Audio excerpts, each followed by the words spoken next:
Madame Mangeot, bonjour. Vous représentez sur Croissy l'association des paralysés de France.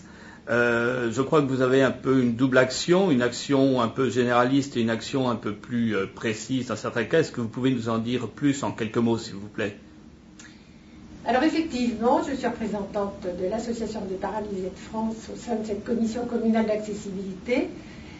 Le but, si vous voulez, les objectifs de cette association, je pense que vous le connaissez, mais il faut absolument savoir que changer d'abord le regard des autres par rapport à la personne handicapée, motrice, puisque moi je m'occupe essentiellement de ces problèmes, de façon à ce que cette personne handicapée se sente intégrée dans le monde des valides, totalement, en sachant que ces personnes valides sont capables de voir les différences et de respecter la dignité de ces personnes.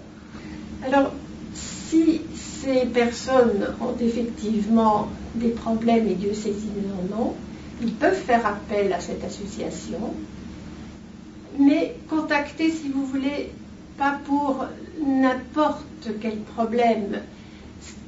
Leurs problèmes sont d'ordre différent. Le problème des personnes handicapées, ça veut dire l'ordre différent, c'est bien sûr leur vie quotidienne, leurs propres activités, puisqu'ils doivent rentrer dans ce cadre-là.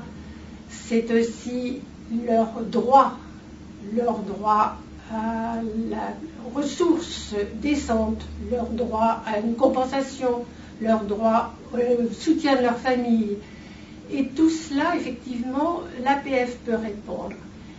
Elle peut répondre de façon différente, c'est-à-dire qu'elle peut répondre en faisant des actions très fortes, comme il y en a eu, par exemple, qui s'appelle « Accéder, c'est exister ». Ça veut dire qu'effectivement, si on veut défendre l'accessibilité pour ces personnes, car sans accessibilité, une personne handicapée ne peut rien faire.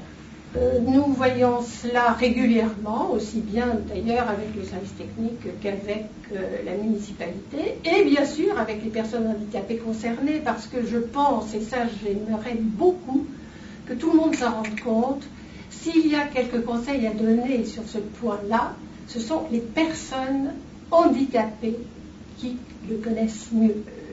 Bon, l'accessibilité est une chose, mais que, si vous voulez, il y a des actions fortes auxquelles ces personnes handicapées doivent participer. Et ça, la participation et l'intégration sont fondamentales. Ça veut dire que quand il y a eu des manifestations pour ce qu'on appelait ni pauvre ni soumis, où accéder c'est exister, c'était de façon à ce que le droit à la ressource, que le droit à la compensation, que le droit à l'accessibilité soit respecté.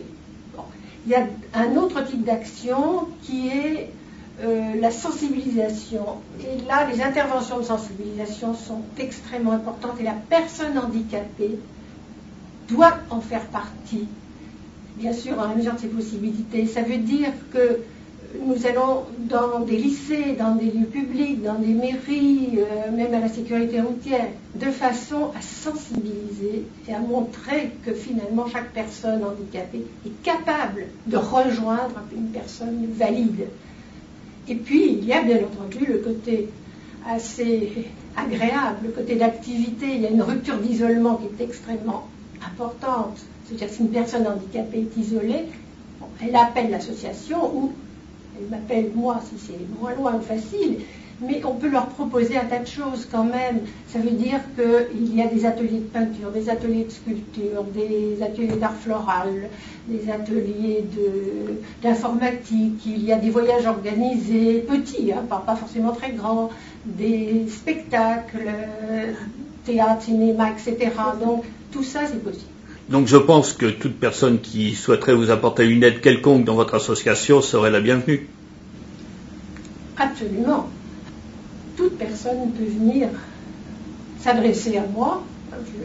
J'habite Croissy, j'habite en plus sur le boulevard, ce n'est pas très loin, j'ai un numéro de téléphone que j'ai donné.